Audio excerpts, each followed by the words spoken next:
Yan. Nandiyan ba si Al? Dumating? Hmm? Dumating ba si Al?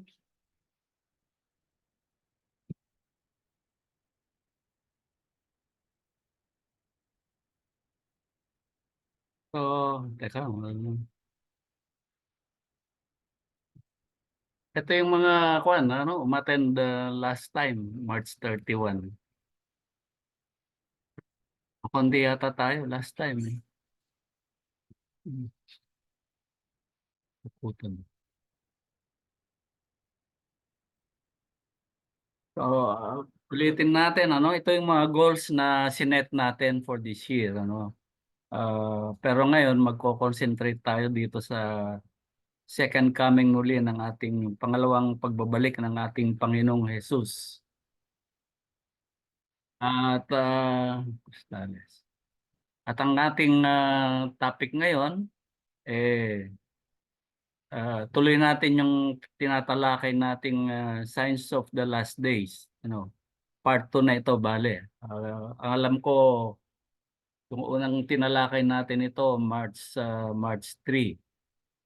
So pangalawa na ito para maintindihan natin kung ano ba yung mga palatandaan na malapit nang bumalik ang Panginoong Hesus at itatag niya yung kanyang kaharian dito sa lupa maging sa langit. So let's pray. O Father, minsan pa ay pinupuri ka namin at pinapasalamatan unang-una dahil patuloy mo kaming sinustentuhan, Ama, sa aming pamumuhay dito sa daigdig. Salamat sa lahat ng pagpapala na iginawad mo sa bawat isa sa amin. Mga pagkain, Ama, mga pera na nagamit namin for the past week. Alam namin, Ama, nakasama ka namin dahil ikaw din ang nagtataguyod sa amin. At alam mo ang mga plano mo sa amin, Ama, sa pang-araw-araw. Father, tinuruan mo kami na ipagpasalamat ang lahat ng mga biyayang dumadating sa amin. Kahit kung minsan ay iba ang gusto namin, Ama, na matanggap, in the end, Ama, ay ang kalooban mo ang nakapangyayari at tinuturuan mo kaming ipagpasalamat ang lahat ng biyayang dumadating sa amin sa pang-araw-araw. And Father, salamat sa lahat ng pagpapala, physical, spiritual, at financial blessings. At sa araw ding ito, Ama, dalangin namin ang muling paggabay ng banal na Espiritu to grant us the wisdom and the knowledge na kakailanganin namin, Ama, upang maintindihan namin ang mensahe mo sa araw para sa amin. Father, uh, dalangin namin, Ama, na mabigyan ka namin ng tamang kapurihan, pagsamba at pasasalamat sa pakikinig namin ng iyong salita. Mga salitang um, dalangin namin na mapakinambangan namin sa mga darating na araw habang hinihintay namin ang Panginoong Hesukristo sa kanyang muling pagbabalik. Ito po ang aming dalangin sa pangalan ni Jesus. Amen. So, uh, itong tinatalakay natin yung anong ibig sabihin ng last day, ano, yung huling araw, no? At ito nga yung pag-aaral daw ng end times at yung uh, pinaka destiny ng tao. Ano nga ba ang pinaka ultimate destiny ng tao na nabubuhay dito sa daigdig, no? At yung last day din, ang pagkakaintindi natin, lalo na sa karamihan, ay yung muling pagbabalik ng ating Panginoong Hesukristo. Meron ding nagtuturo na yung last day, ito yung pagbangon muli ng mga namatay para tumanggap ng kaukulang gantimpala o parusa sa sa katawan na sa paggamit ng tao sa kanyang katawan na nandito sa lupa. So ito yung ultimate resurrection. At yung nga, yung pinaka-rorok ng plano ng Diyos sa bawat isa sa atin. Si Gina, si Gina, saka si Beck. So, ito rin yung ibig sabihin ng last day, yung pagtigil o ano ba ang mangyayari sa pangkasalukuyang klase ng pamumuhay sa daigdig na to, yung sistema, ano? So, ibig sabihin nito, may araw at yun yung last day, natitigil, ano, yung present scheme, yung pangkasalukuyan na klase ng pamumuhay, yung sistema ng pamumuhay dito sa daigdig.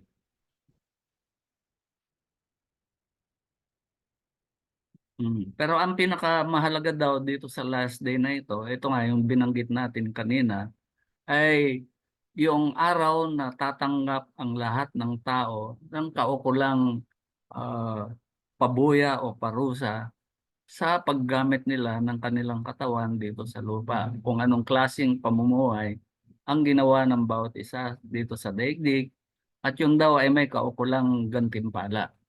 At uulitin ko, kung kayo ay Pilipino, no, hindi parusa ang tatanggapin ninyo. Ang tatanggapin ninyo gantimpala, no? Kasi mamamayan kayo ng langit. At depende kung nagkaroon kayo ng relasyon sa Diyos, may tatanggapin kayong gantimpala. Kung hindi, mga ordinaryong pagpapala lang ang tatanggapin nyo katulad ng isang ordinaryong mamamayan ng Pilipinas, no? Inaalagaan kayo ng presidente, lahat ng pangangailangan nyo inihahanda niya para maka-avail kayo ng mga pagpapala na yan, ano? Ganong klaseng relasyon lang magkakaroon kayo, no? So, ito rin ang tawag nila na yung last day, time of the end o end times. Kaya kapag nakita nyo yung last day, end time, time of the end, no? Ah, iisa ang ibig sabihin niyan pero magkakaiba ang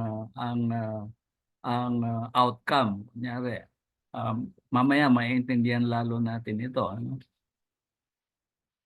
So, ewan ko kung nabasa nyo ito, no? Magkakaroon ng total solar eclipse, no? Sa daigdig, ano? Lalong-lalo na sa Amerika. Ito daw ang pinakasentro ng solar eclipse na ito. Kaya ewan ko kung nanonood kayo ng TV, ng mga balita, lalong-lalo na sa sa foreign news, ano? Pinaghahandaan ng mga Amerikano ito na magaganap sa April 8, no? Ah, ang tanong diyan, anong significance ng solar eclipse na 'yan, ano? Sa pinag-uusapan natin na last day. Kasama ba 'yan sa mga senyales, ano, ng last day? Ah, Kasi ah, siguro mapapansin nyo bakit sa Amerika ang sentro ng solar eclipse na yan. Hindi ko alam kung makikita natin sa Pilipinas ang eclipse na yan. No? Wala akong nababasa sa dyaryo eh. So, dahil nga ang pinakasentro niyan sa Amerika at yan yung path ng solar eclipse, no? Mm, yan. Ang ang sentro nga ng observation nila dito sa Amerika, yung lugar ay yung Lebanon. May lugar na Lebanon sa Amerika. Ano nga yun? New Mexico ba yan, ma? Hindi ko alam kung Oh. saan. Basta yun yung lugar. Sabi ko, napaka-significant naman nun, ano? Bakit naman ang ah, ang pinili nilang Tapang hindi, ang pinili nilang lugar para i-observe yung eclipse sa Lebanon. Yung Lebanon nasa Middle East, di ba? Ewan ko kung anong connection nun, pero siyempre sa ordinaryong tao, wala yon coincidence. Pero sa atin hindi eh. Tinitignan natin kung may connection yan sa mga prophecy o yun nga, yung parte ba yan ng mga palatandaan na malapit na yung last day. So, eto, yung solar eclipse, tinalakay na natin dati ito eh, na kapag may lunar eclipse, ang mensahe para sa Israel, ano? Pero kapag solar eclipse, ang mensahe para sa mga Hintil, Gentiles. Ano? So, ang mensahe ba na ito como Hintil at sa Amerika, para sa Amerika ba ang mensahe na ito? Iyan ang tanong diyan.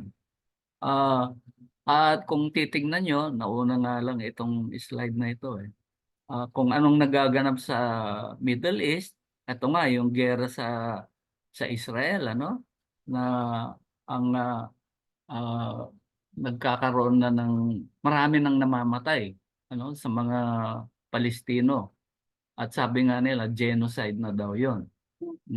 So, ang kwan kasi dito, ang pwede lang mag-impluwensya sa Israel yung Amerika. Ah, so, ito bang eclipse na ito ay palatandaan na may gagawin ng Amerika laban sa Israel para magkaroon ng changes sa Middle East? Yan yung kwan. Yan ang tanong diyan. So, itong eclipse ba ito simula na ng magkakaroon ng pagbabago sa relasyon ng US at saka sa Amerika? Hmm. Yan, tignan natin. At kung makikita nyo, tinalakay natin dati na yung last day, may kinalalaman dun sa vision ni Daniel, ano? Na magkakaroon ng mga kingdoms na itatayo, ano? Mula sa nung panahon ni Nebuchadnezzar sa Babylon. At ito nga yung pinakahuli, ah, ah, may kinalaman ba ang mga ah, kasalukuyang gobyerno sa pagpapatatag ng tinatawag nating one world government at saka one world leader, no? So ito yung mga nangungunang bansa ngayon yan, ano? Alam na natin ito. Ah, so yan, yung Russia at kanyang mga kaalyado, ano? Yung Germany at saka France. And of course, ang sumusulpot ngayon nga yung China na sinasabi sa Biblia na dragon, ano? At ang lahat ng ito, kung makikita nyo, ay nasa dulo na tayo ng propesya ni Daniel na ang mga kingdoms made of feet of iron and clay. So ito yung mga bansa sa Western Europe, ano, lahat yan, except for China. Kasi iba ang papel ng dragon ano? At mamamaya na yung dragon na yan sa huling panahon. Ang Amerika, ito, laging magkasama yan Amerika at saka Great Britain, di ba? Kung mapapansin nyo, parang pag kumilos ang Amerika, aayon ang Great Britain, UK. Pag may ginawa naman ng UK, aayon ang USA. Kasi sa vision ni David, ni Daniel, ito yung halimaw na lumabas sa dagat, ano? Isang leon na may pakpak ng agila. Yung Pero yung head ah, pa, agila. yung Hindi leon. yung leon na ang mukha ay agila dito, ano? Eh yung leon, yun yung Great Britain. Kung makikita niyo yung mga logo-logo niyan, leon yan. Ang Amerika naman, kung titignan niyo yung mga logo o mga symbols nila sa pera, sa building, agila yan. So, Amerika pa ang rin. ang ang tanong ngayon diyan, may eclipse, may kinalalaman ba ang Amerika sa pagpapatatag ng one world government? May impluwensyahan kaya niya yung ibang gobyerno, no? At yung pagsulpot ng one world leader na sinasabi nila antichrist daw.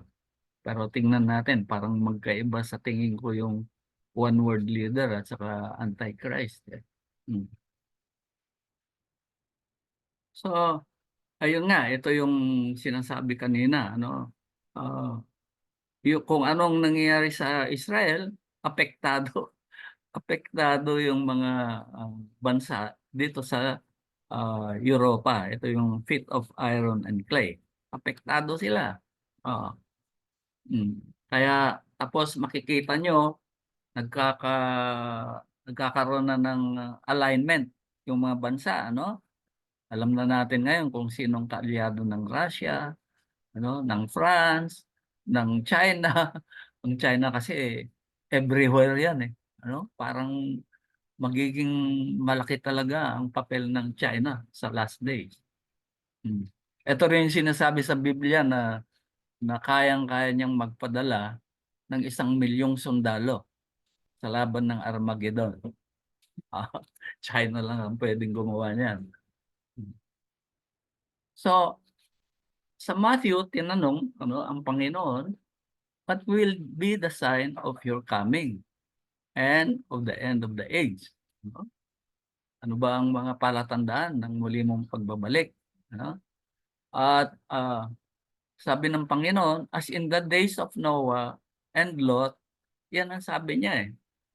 As in the days of Noah, as in the days of Lot, may sinabi siya na palatandaan. No? Tignan natin ngayon yan, mga yan. No? Sa Matthew, sinabi, nung days of Noah daw, but as the days of Noah were, so shall also be the coming of the Son of Man be. So anong sinasabi dito? Kung anong mga kondisyon nung panahon ni Noah, ay siya rin kondisyon pag bumalik na ang Panginoong Yesus. Ano ba yung kondisyon nung sa ni panahon ni Noah? Ito, Matthew 24:38. For as in the days before the flood, at katulad ng mga araw bago bumaha, they were eating and drinking. Tinalakay natin ito last time eh.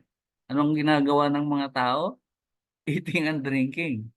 Marrying and giving in marriage. Until the day that Noah entered the ark.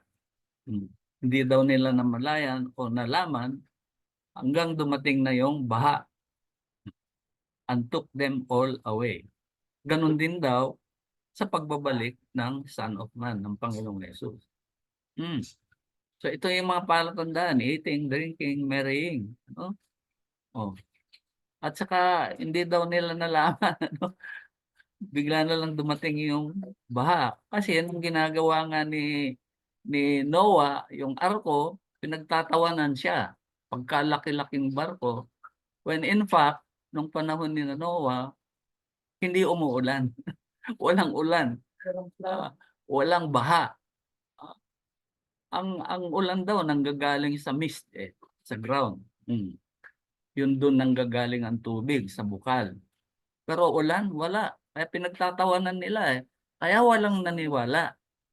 Nung nag-ulan na ng 30 days, 40 days, 40 nights, at bumaha na, yan. They did not know daw.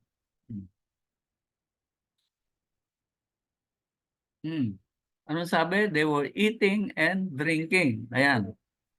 Kasama ba kayo diyan ngayon? Eating and drinking? Ang sarap kumain nga naman, ano? Sa dami ng mga pagkain ngayon. Kung minsan nga, tinitignan ko yung aking Facebook account, puro kainan yata yun. So, ang sarap nga naman kumain at saka ang daming pagkain, di ba? Choices. Choices pati. At yan nga, ngayon, uso yung eat all you can. Sa mahal ng eat all you can, kung pwede lang, buong maghapon ka na sa buffet. Di ba? Pero yun nga, tapos sabi, as in the days before the flood, they were marrying and giving in marriage. Ito yung mapa ng ratio ng divorce at saka marriage sa buong daigdig. Ang Pilipinas, walang data eh. No data siya. Pero mababa yan. Ano? Anong ibig sabihin nun? 60% kunyari dito, 60% ng mga ikinasal, 60% noon magdi-divorce. Anong mga bansa yan? Ito yung kulay, makikita nyo itong kulay na ito. Ayan. May mga bansa yan, mataas ang rate. O, itong kulay na ito, lumalabas 40 to 49%. Huh? Hmm.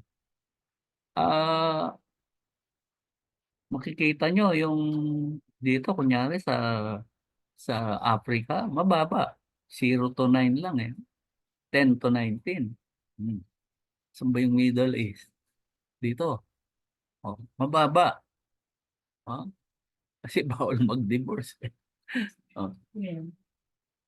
So, ang mga reason daw ng divorce, lack of mental compatibility. Ayan, mababasa nyo yan.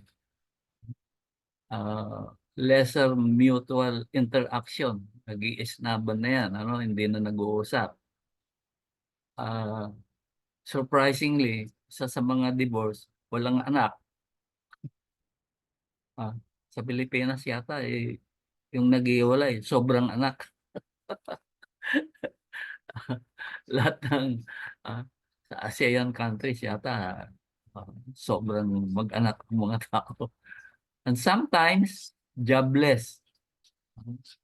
Jobless men, walang trabaho. Hmm.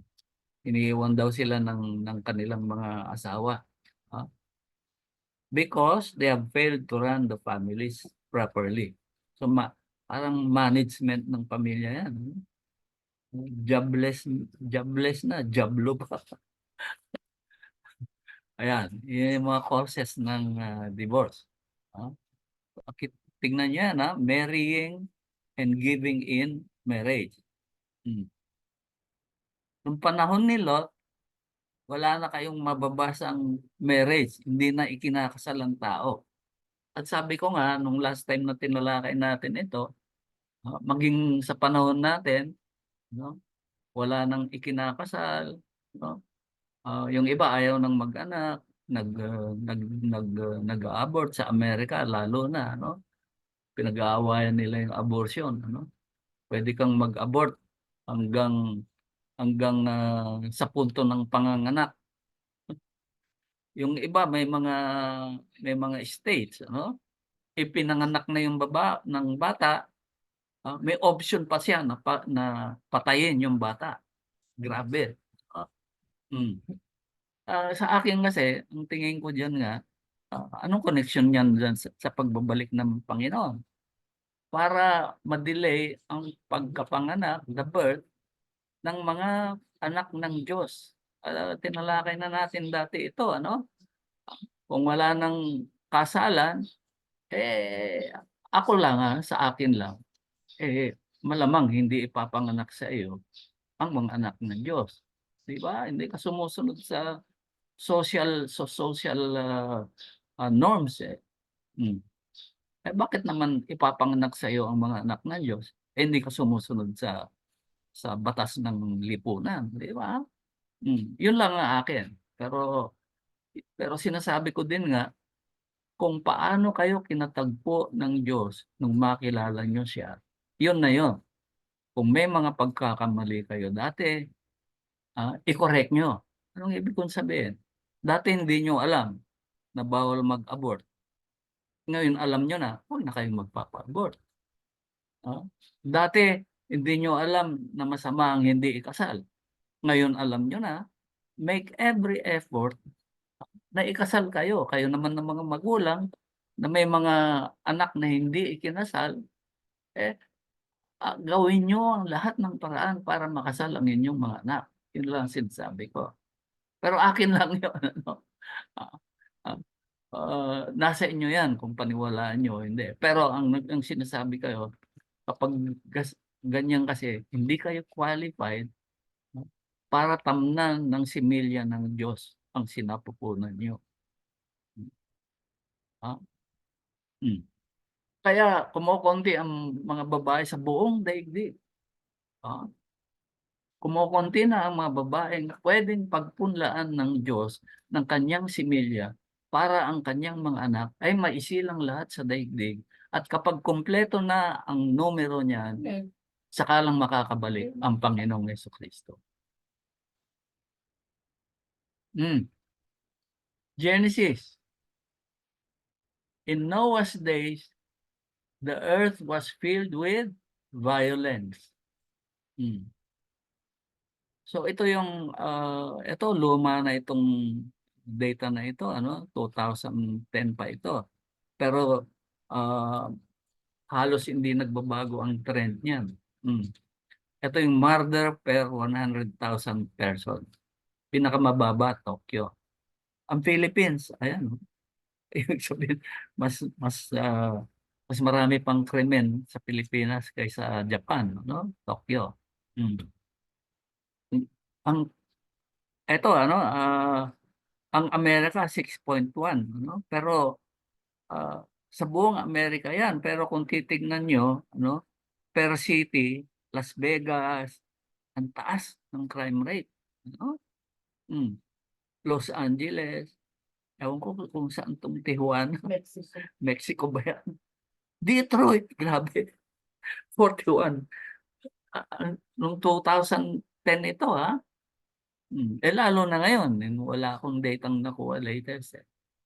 Malamang kung titingnan nyo ang mga bawat ah, Carla, ah, bawat syudad sa Amerika, palagay ko ah, ang murder rate niyan mga 50 per 100,000 o mas mataas na ngayon. Grabe ang krimen sa Amerika, no?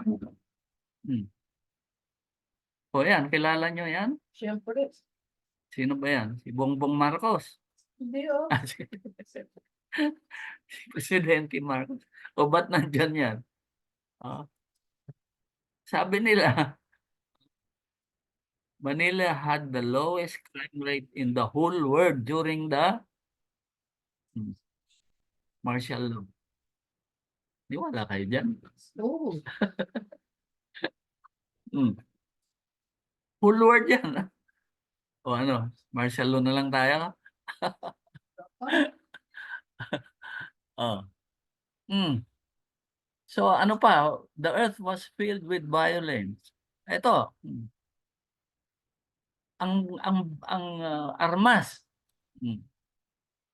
Ito ang ginagamit ng mga tao sa pag-commit ng krimen. Hmm. Ito, tingnan niyo to. Ah, ilan ang na-murder, kunyari, sa Finland na ang gamit ay baril? 17. Hmm. Ano ang pinakamataas? United States. Ang layo. Eh, luma itong data ko, sinasabi ko sa inyo. Kung titignan nyo ngayon, hindi lang 9,000 siguro in 1 year. Ah, siguro ito, mga 50,000, 20,000 na. Tapos nakalagay dito, God bless America. Oo naman. Hmm. Ito yung mga namatay, gun death. Homicide, ah, eh, 4 per 100,000 population sa US. Ang Japan, 0.02 per 100,000. Suicide, ang Amerika pinakamataas pa rin. 5 o mga 6 na. 6 per 100,000 population. Ang Japan, tingnan nyo, 0.04. So, number 1 pa rin ang Amerika. Kaya yung eclipse, ano ba yung eclipse? Para sa Amerika ba yun? The level of gun ownership is directly related to murder. Sa Amerika kasi, alam niyo kung bakit. Legal. Halos lahat pwedeng mag-ari ng baril. Sa atin, hirap. Di ba? Sa atin, mga pagbili ng baril, patago. Hmm. Palpit na lang. Paltik na lang. Sa ibang bansa, legal eh. Pwede kang bumili. Ah, kaya kapag konting away lang, barilan na, di ba? Hmm. So ito yung top 10 causes ng death sa buong daigdig. Hmm. Ito 2012 itong kwan. Kunyari, noong 2012, 56 million ang namatay worldwide. No, iba ang figures ngayon, ano? Pero ang pinapakita lang dito yung percentage, no? 68% nung namatay nung 2012, non-communicable disease. Ano ba yun? Hindi, yung mga ordinaryo, no? Sakit, no? 23% sa communicable. Ibig sabihin, maternal, neonatal, nutritional condition. Tapos 9% sa injuries.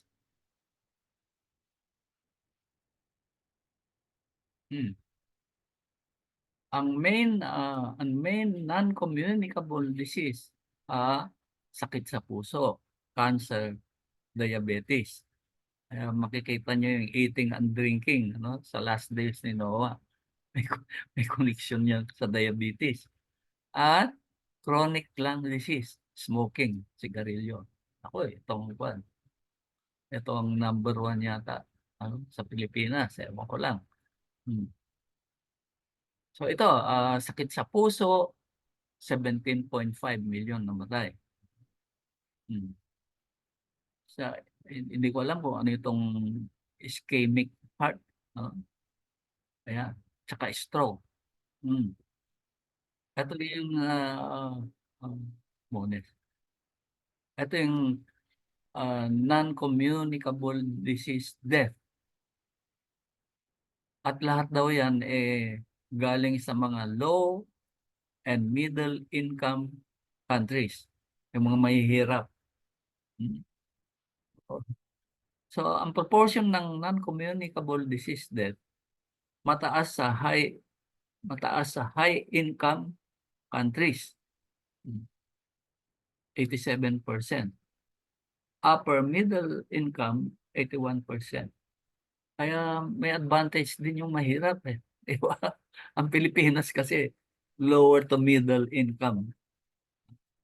Yung low income sa Africa yan. Ito, laging may famine.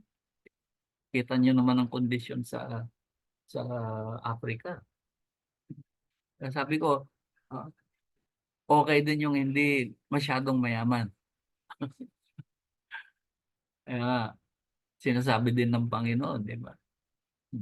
It is almost impossible for a rich man to enter the kingdom.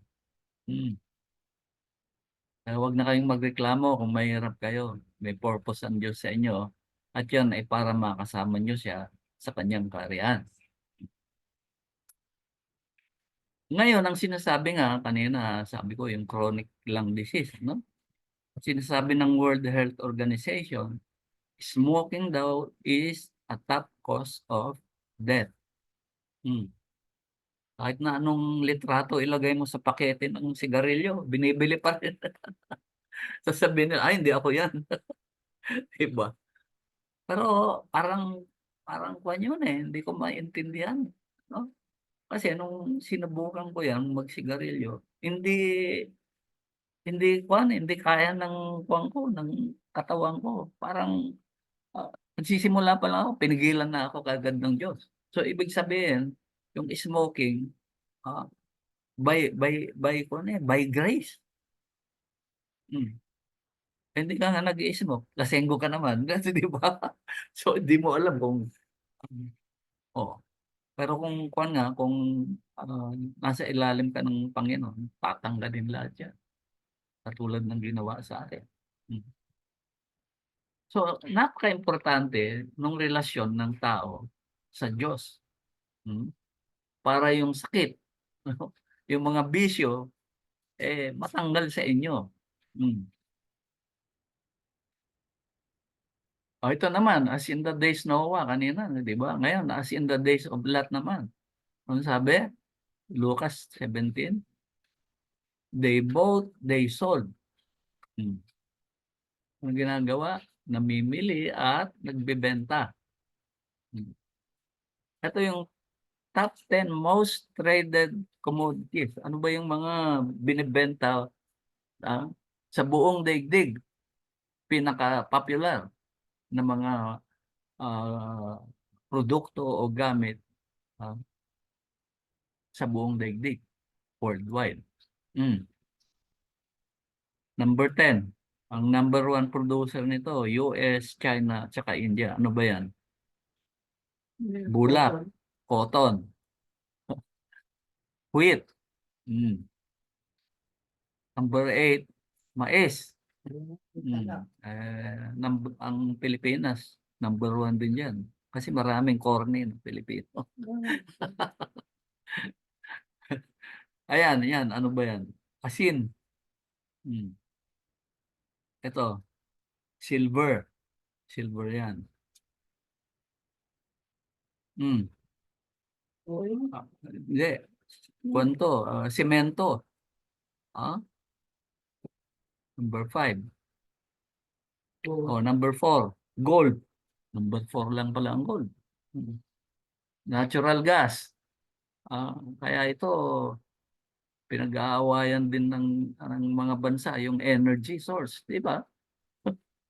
Oh, kapag kaaway nila, hindi sila bumibili ng langis o kaya bumibili sa kalyado. Hmm. Kaya yung Amerika namumroblema ngayon, inubos niya yung kanyang reserba. Binenta ni Biden, binenta sa China. Ngayon wala na silang reserba. Wala sila. O ano pa? Kape. Producer ba tayo nito?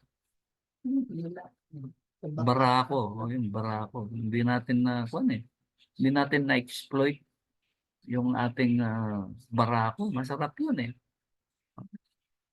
At saka yung langis. Number 1 yan. Worldwide. Mm. So, anong sinasabi ito? Namimili, nagbebenta. Ito yung mga number 1 worldwide. Mm. So, ano pa? Ito yung volume ng trade. Ano? Kung makikita nyo dyan, nung panahon ni Noah, ewan ko kung ano yung wala nga buy and sell noon eh. Di ba? Tawag dito, yung palitan lang. Wala namang pera masyado noon. Eh ngayon, tingnan nyo. Oh, ito, exponential ito kasi semi-log, logarithmic ito. No? Mm. So, pataas ng pataas yung volume ng trade. No? Mm. Itong bagsak na ito yung oil crisis eh.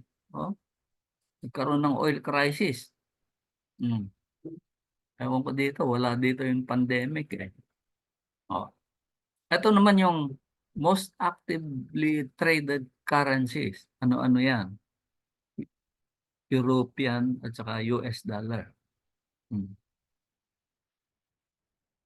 Japan and US dollar. Ano ang ibig sabihin nito?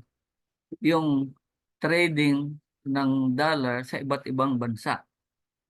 Number 1 na nagpapalitan, Europe ng dollar, Japan, Great Britain, mm, Australian, Ayan. Ano? Canadian ba to? Ito, Canadian.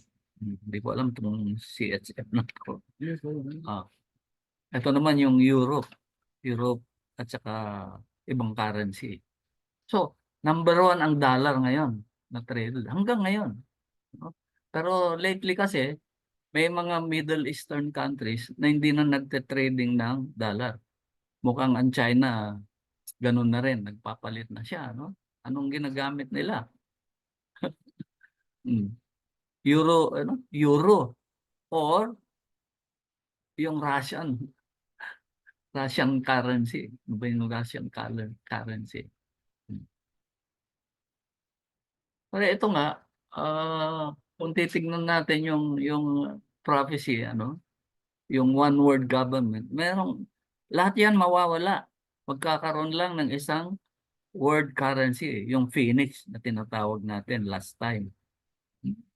Kaya wala nang trading kasi kapag namili ka at Phoenix ang ginagamit, wala nang conversion, yun na yun. Oh, Parang problema kasi diyan, pag nagpalit na ng pera into Phoenix, i-compute nila yan. Kunyari, ah, kung magkano ang pera ng Pilipinas ngayon, kunyari, i-convert mo sa Phoenix, hmm, Pag yun lang ang pera ng Pilipinas sa currency na Phoenix. Ah, hmm. Nakuha nyo? Mahirap yata. Yung container, yung container, di ba marami kayong nakikitang container sa pier? Ito yung volume. Kasi buying and selling to eh. So, ang buong daigdig nagte-trade, ano? At pataas ng pataas. Ibig sabihin, dumadami ngayon, lalo na ang mga barko ngayon na ginagawa, mga container ship. Hmm. Kasi mas marami kang nga namang ma-export, no? Kaysa yung produkto mo nasa ah, nasa ilalim ng barko, ano, yung hull na tinatawag. Hmm. Ano pa? As in the days of Lot, they builded. Hmm. Yung planted kasi yung Grego na yan, kaya yung fallback, ewan ko kung ang ibig sabihin, to swell up. Ibig sabihin nun, umusbong yan eh. Builded, to build or construct. Hmm. So, yun nga, yung ito nga yung warning ng Diyos sa atin. Hmm? Na yung rich man, kunyari, ang dami na niya, no? Ano bang dapat kong gawin? Wala na akong room to store my crops. Wala na akong lalagyan. Dami kong pag-aari, di ba? Anong naisip niya? I will build greater barns. Ano sinasabi? So, ang mga tao noon walang pinagkakabalahan kundi yan, mag-produce, mag-plant, mag-build. Sa Lucas 19 sabi, and I will say to my soul, ah, bumalik. Sabi niya sa kaluluwa niya, naku, ang dami kong naipon. Take your ease, eat, drink, and be merry. Ah, ito rin yung sinabi ni Paul noon, ano? Kapag ang Panginoon daw hindi nabuhay na mag-uli, eat, drink, and be merry, for tomorrow you will die. Diba? Ang sinasabi naman dito, ay hindi pwede. Ah, kasi nga, merong Panginoon, ano? Oh, ano sabi ng Diyos? O sige, sabi ng Diyos, Fool, this night, your soul will be required of you. Tapos sabi niya, so, kanino mapupunta ang mga bagay-bagay na pinaghirapan mo? Hmm. Hmm. So, find your treasure in God, not in possession. Hmm. Ano sabi, hindi naman siguro masama, no, na mag-build, mag-plant, pero dapat habang ginagawa mo 'yon, no, meron kang personal relation sa Diyos. Hmm. Para kasi kung may relasyon ka sa Diyos, baka yung ibang mga pag-aari mo hindi para sa iyo, 'di ba? Para sa ibang mga napili ng Diyos para pagpalain. Kaya kung may relasyon kayo sa Diyos, wala kayong sobra kasi kapag may sumosobra na kayo sasabihan kayo ng Diyos, "O bigyan mo si ganito, i-share mo itong ganito mo." So, walang masama na mag-plan at mag-build. Kailangan lang may personal relasyon kayo sa Diyos para hindi kayo sumobra. And sabi nga, you will find your treasure in God, not in possession. Hmm. Ito rin yung sinasabi ko na habang nakakasunod kayo sa Diyos, ah, nagagawa niyo ang kanyang kalooban, yung kalwalhatian, yung glory, yung ilaw na dala-dala nyo ay lalong lumalakas. Hanggang marating nyo daw the glory that the Lord Christ Jesus had achieved or received from His Father. Tandaan nyo, yung glory ng Diyos, walang kapantay yun. So yung mga anak, dapat yung glory nila habang sila ay nandito sa daigdig ay mapantayan ang kalwalhatian ng kanilang ama para masabi, "You are the image and likeness of God." Anong oras naman? 11:22. Maaga pa. So, ano ba yung tema nung araw on the days of Noah and Lot? Hmm. All are types of the last days. So, ah, yung mensahe ni Noah at saka ni Lot dito sa mga binanggit natin, may kinalalaman dun sa last day na pinag-uusapan natin. Hmm. The cities of the world, nung panahon ni Noah at Lot, were all filled with the same sins. Pare-parehas daw yan. Magkaiba lang ng panahon, ano, di ba? Si Noah at saka si Lot. Hmm. Ano yun? Ano yung mga yun? Violence and terrorism, homosexuality. Ay, ngayon, ah, mas matindi ngayon yun, yung LGBTQTR. Ah, hindi naman masamang maging homosexual eh. Ah, ang mahalaga, may relasyon ba kayo sa Diyos? Kasi kung may relasyon kayo sa Diyos, magagapi nyo yan. At kung may relasyon kayo sa Diyos, hindi kayo mag-i-indulge sa kasalanan na connected sa pagiging homosexual. Hmm. The breakdown of virtues and morals. Ibang-iba na ngayon ang pag-uugali ng mga tao. Pero kayo nga ng mga magulang, ang laki ng papel ninyo sa pagpapalaki ng inyong mga anak. Kung anong itinuro daw ninyo sa mga yan, yun din ang kalalakhan nila. Kaya kung kayo ay walang relasyon sa Diyos, malamang yung mga anak nyo hindi rin makikilala ang Diyos. Hmm. Kaya anuman ang naririnig nyo sa ating church, ah, kahit ito ay kontra sa mga kinagisnan natin, dapat ituro ninyo sa inyong mga anak. Huwag kayong, ay di bali, uso naman eh. Ah, sa mga taga-mundo, uso ang divorce, ang live-in, ang homosexual. Wala namang masama. Pero iba kayo eh. Mga anak kayo ng Diyos. Hmm. It's now the time, it's now the time para palakasin nyo ang inyong relasyon sa Diyos para makawala kayo sa mga yan. Hmm. Di pa natin nga tinatalakay yung demonic activity. Marami na ba ngayon sa panahon na natin? Tsaka yung worship of false gods. Hmm.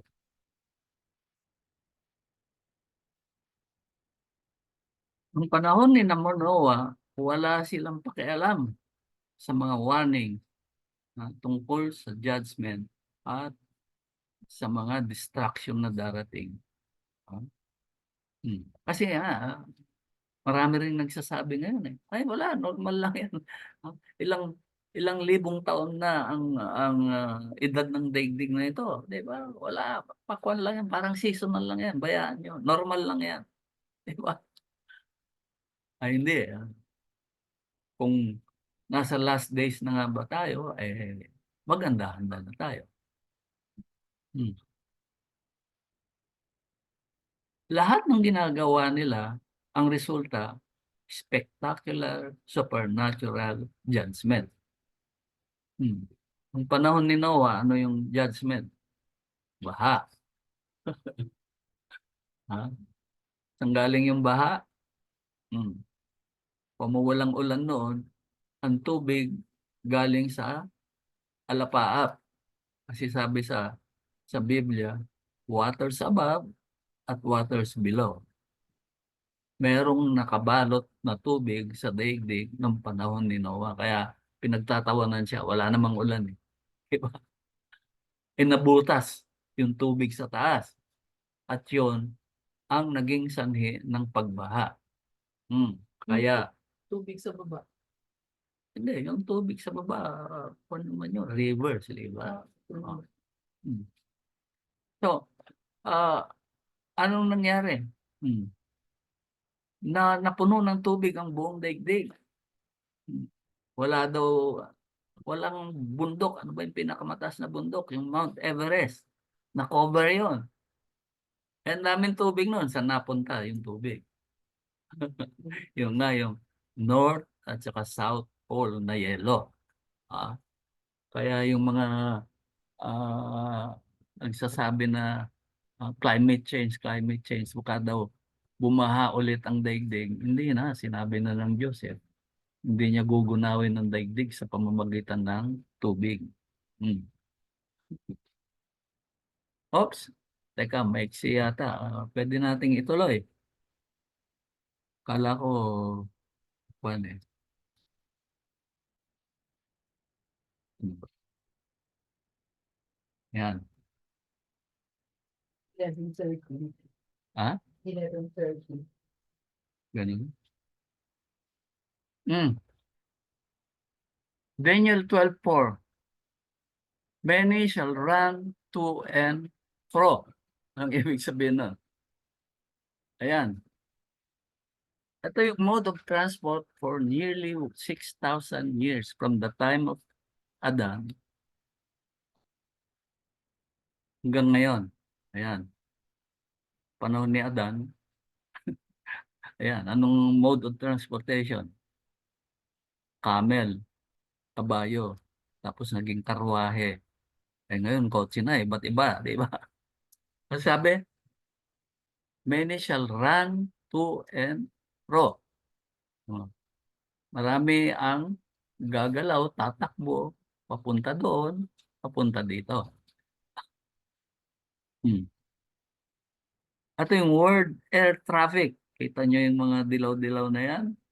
Ganyang kadami ang mga ah, lumilipad sa alapaap at any given time. Hmm. Saan pinakamarami? Dito sa Europe at saka sa Amerika. Hmm. At yan ang mga ginagamit ngayon. Puros Boeing, Boeing. Alam niyo naman ngayon, nagkakaproblema yung Boeing, di ba? Ah, merong natatanggal ang pintuan, ah, na na parang matatanggal ang pakpak. Ang dami nilang problema ngayon. Yung mga tires, wala. Mga gulong nahuhulog. Ah, nahulog ang mga gulong sa airport. Pagkalipad, nahulog yung gulong ng isa, tinamaan yung mga kotse sa baba. So, nag-iiba na ba ang mode of transportation? Marami nang takot mag-take ng airplane ngayon. Hmm. Sa dami ng kotse, di ba? Ah, hmm. Ewan ko, Pilipinas pa nga lang eh. Kaya yung mga tao, nagmumotorsiklo na. Di ba? Oh. Kaya ah, noon pinagtatawanan ako ng mga kaklase kong Vietnamese eh. Kasi sabi nila, oh, ang Pilipinas bumabalik sa Stone Age. Eh kami nga sa Vietnam eh dati puro motorsiklo kami, nagkokotse na kami ngayon. Kayo naman, ah, nakakotse kayo ngayon, ano, nagiging motorsiklo na ang number one mode of transportation nyo. Pabaliktad kayo, sabi nila. Di ba? Sabi ko, walang yan to. Kasi ang Vietnam, ano, laging kanya, ewan ko kung nakaka-travel kayo sa iba at nakakasalamuhan nyo yan, ano? Merong contest yan palagi, Vietnam at saka Philippines. No? Mm. Mas gusto yata. ah, ano ang modern na transport ngayon? O, napunta na ang tao sa buwan. Ah, Daw. daw. Sabi nila, conspiracy daw. Wala naman talagang nakarating.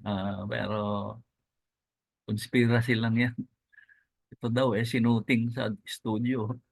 Ah, kaya wala daw kayong makikita sa background, itim na itim.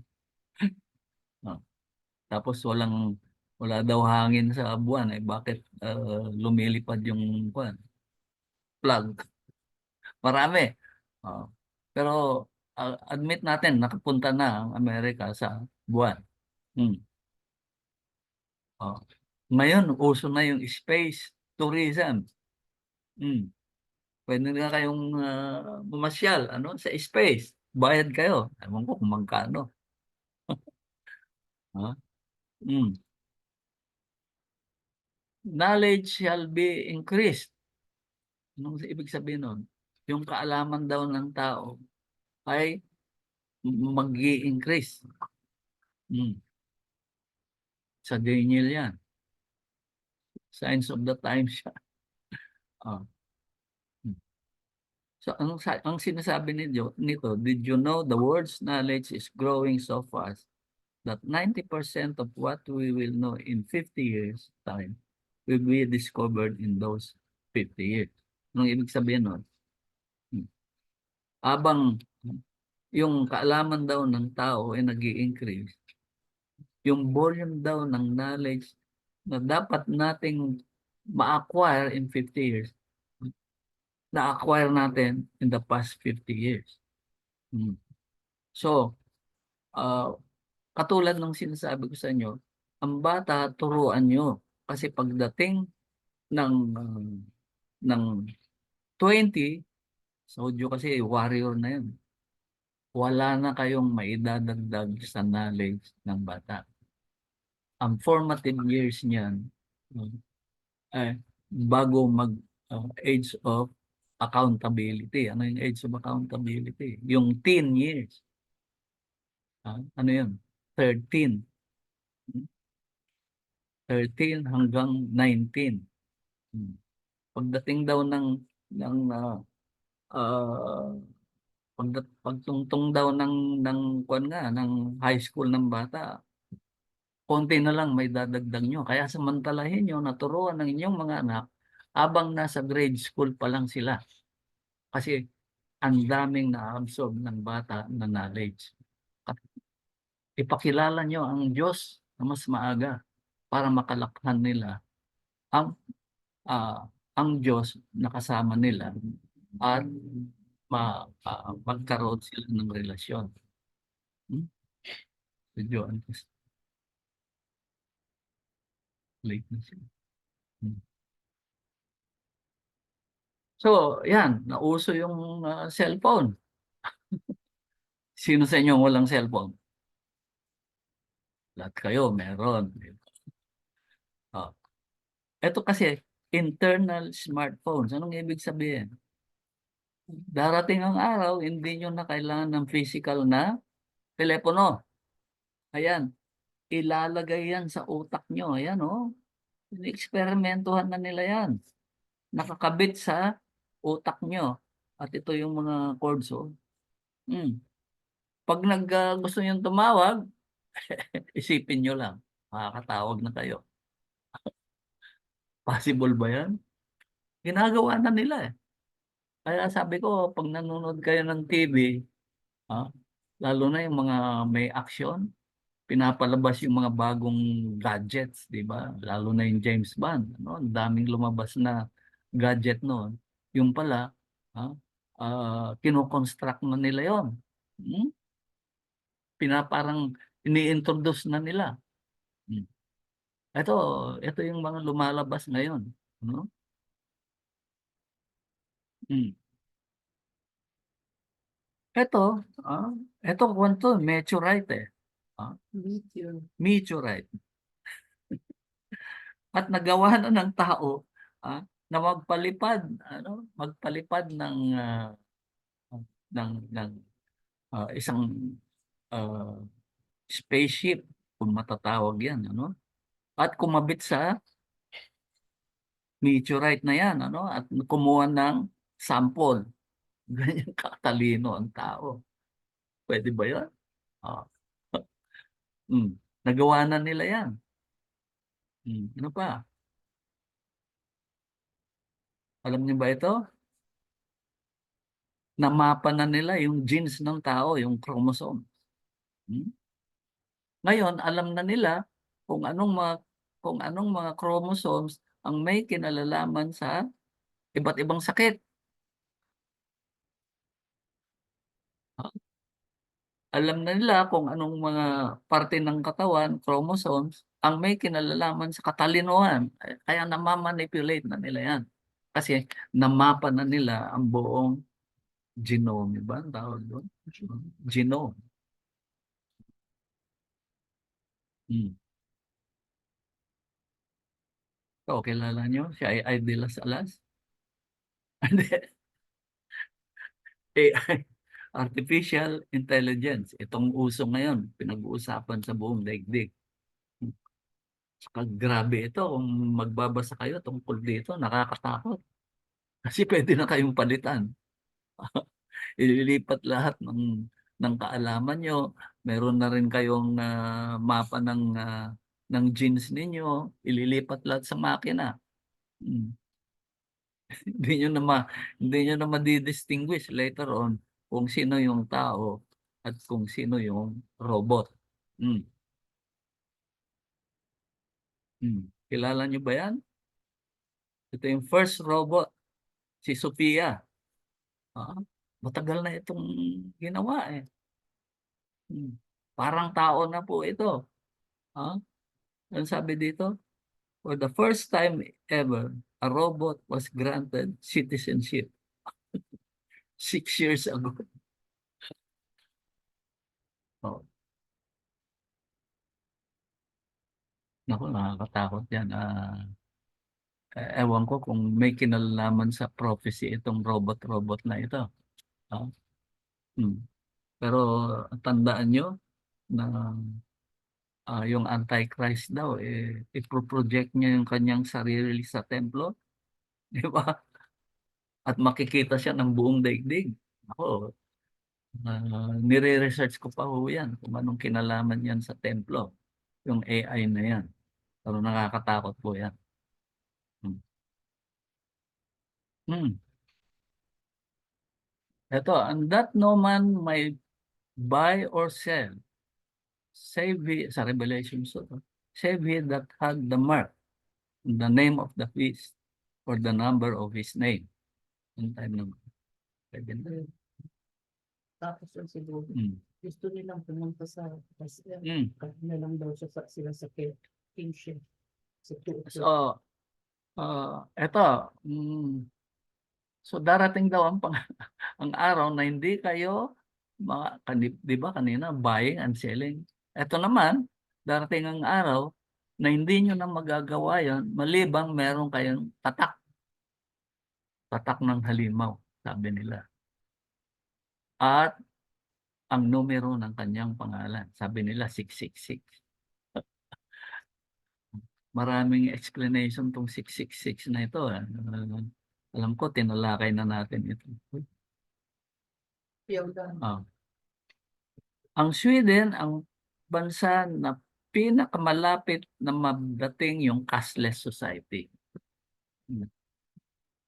Kasi pag cashless society ka na, no, wala na yung papel na pera, di ba?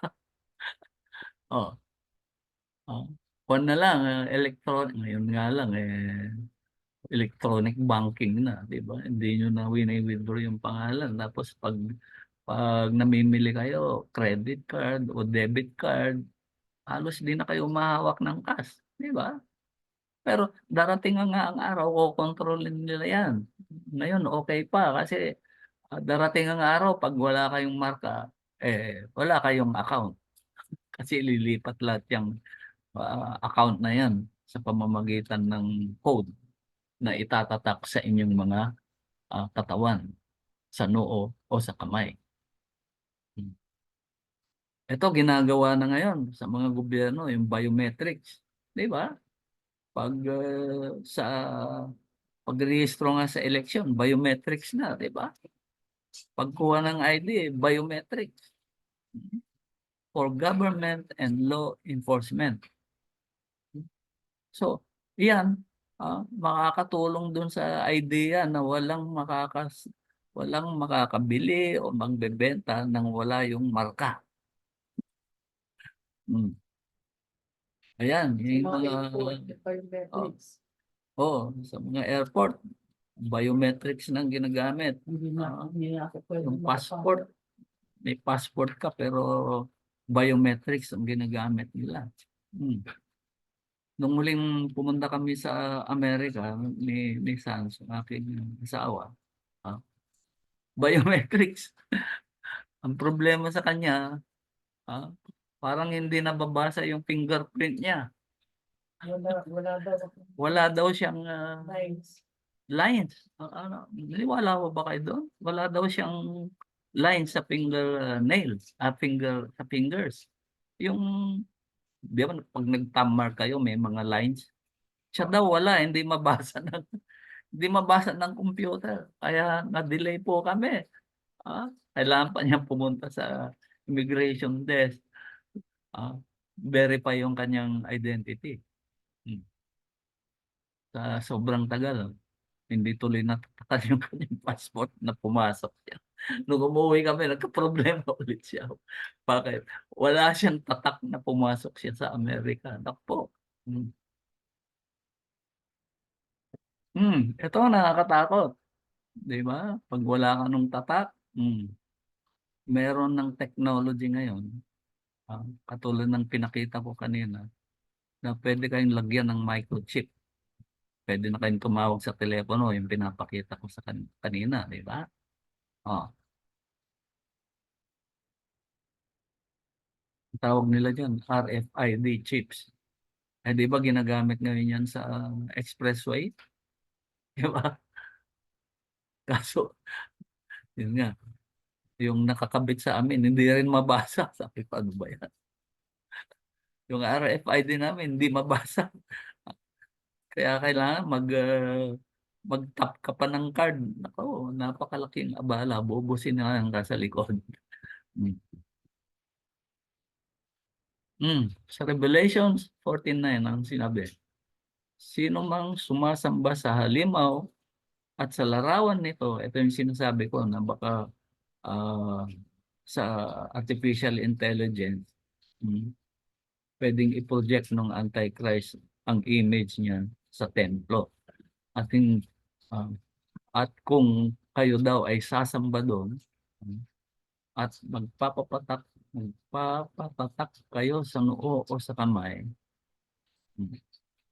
ay paiinumin ng Diyos ng alak ng kanyang puot na walang halong ibinuhos sa kopa ng kanyang galit. Pahihirapan sila sa apoy at asupre sa harapan ng mga banal na anghel at ng kordero. So ito yan. Nakatatak din daw yung kanyang pangalan. Araw at gabi ay maghihirap ng walang pahinga ang mga sumasamba sa halimaw at sa kanyang larawan at ang mga natatakan ng kanyang pangalan. The name of the beast and the number of his name. Those who have the mark of the beast. Siguro talakayin natin ng mas detalye ito later on.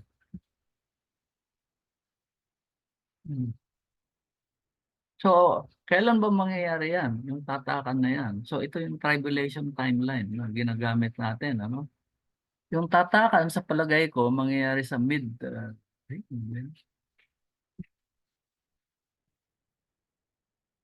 wala na. Pinatatapos na tayo ng Diyos siguro. Ano ba?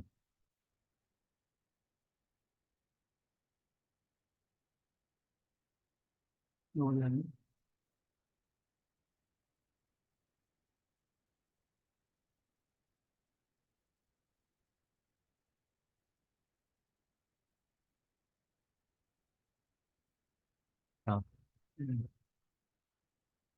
Sandali Mukhang dali tayo.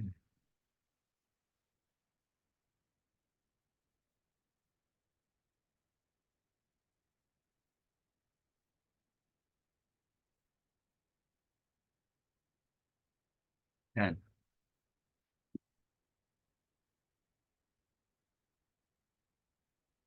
Ito yung tribulation. So ako naniniwala na mangyayari yan dito sa kapag na-reveal na yung Antichrist, no? At sabi nga dito, uupo siya, no? sa templo. At ise-set up yung image ng halimaw, beast. So ito yung sinasabi ko, titignan ko yung connection ng artificial intelligence dito sa Antichrist na yan. At mangyayari yan sa mid-tribulation. 7 years tribulation yan eh. Ito yung rapture natin, yung mga maiiwan, magpapatatak po yan. Dito yung tatakan eh. Ha? Ah, kaya yung naiiwan na 3.5 years, talagang matindi ang buhay ng mga Kristiyano pag naiwan kayo dyan. Dapat wala na. Kasi ang susunod, mga Hudyo na, wala na pong ah, Gentiles na na Rapture. ah, na mararapture. Kasi yung huli, yung rapture para sa Hudyo. Mm. Kaso nga, dito, pag di kayo napasama sa una, sa rapture, ah, mabubuhay kayo hanggang 3.5 years. Pag kayo ay nagpatatak, lalo na kayo. Kaya alam nyo nang na-rapture yung mga una, hindi na kayo magpapatatak. Pero kaso nga, matindi ang dadanasin yung hirap.